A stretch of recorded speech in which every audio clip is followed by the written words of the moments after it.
যুক্তরাজ্যের অর্থ ও নগর বিষয়ক মন্ত্রী টিউলিপ সিদ্দিক বর্তমানে বেশ কিছু বিতর্কিত ইস্যুতে আলোচনার কেন্দ্রবিন্দুতে রয়েছেন। সাবেক প্রধানমন্ত্রী শেখ হাসিনার ভাগ্নি এবং শেখ রেহানার মেয়ে হওয়ায় তার রাজনৈতিক ক্যারিয়ার বরাবরই আলোচনার বিষয়বস্তু। তবে সাম্প্রতিক সময়ে তার কর্মকাণ্ড এবং বিভিন্ন অভিযোগ তাকে আরো বেশি চাপে ফেলেছে। 2017 সালে ব্রিটিশ চ্যানেল 4 নিউজের সাংবাদিক ডেইজি আইলি টিউলিপকে শেখ হাসিনার স্বৈরাচারী কার্যক্রম নিয়ে প্রশ্ন করেন। তখন অন্তঃসত্ত্বা ছিলেন ডেইজি। টিউলিপ সেই প্রশ্নে উত্তেজিত হয়ে তাকে সতর্ক করে দেন এবং তার শারীরিক অবস্থা নিয়েও মন্তব্য করেন। ভিডিওতে দেখা গেছে টিউলিপ হুমকির সুরে সাংবাদিককে বলেছিলেন, খুব সতর্ক থাকুন, আমি একজন ব্রিটিশ এমপি এবং আপনার বলা বিষয়ে আমি কিছুই জানি না। ঘটনার পর টিউলিপ সেই সাংবাদিকের চাকরি খাওয়ার চেষ্টা করেন, তবে সফল হননি। ভুক্তভোগী সাংবাদিক পরে সামাজিক যোগাযোগ মাধ্যমে জানান, পুরো ঘটনা ক্যামেরায় রেকর্ড করা না থাকলে তার চাকরি চলে যেতে পারত।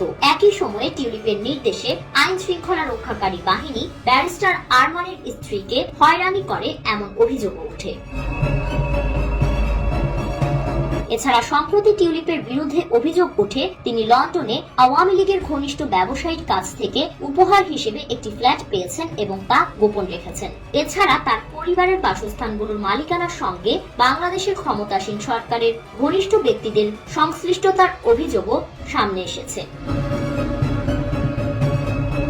অন্যদিকে বাংলাদেশের রূপপুর প্রকল্পে দুর্নীতির অভিযোগ নিয়েও টিউলিপ চাপের মুখে। ব্রিটিশ সংবাদ মাধ্যমের প্রতিবেদন অনুযায়ী বাংলাদেশের দুর্নীতির সঙ্গে তার সম্পৃক্ততা নিয়ে আলোচনা চলছে। এই ঘটনার পর দেশটির কর্তৃপক্ষ তার বিরুদ্ধে তদন্ত শুরুর সিদ্ধান্ত নিয়েছে। ব্রিটিশ সংসদ ও মিডিয়ায় টিউলিপ সিদ্দিকের কর্মকাণ্ড নিয়ে ব্যাপক সমালোচনা চলছে।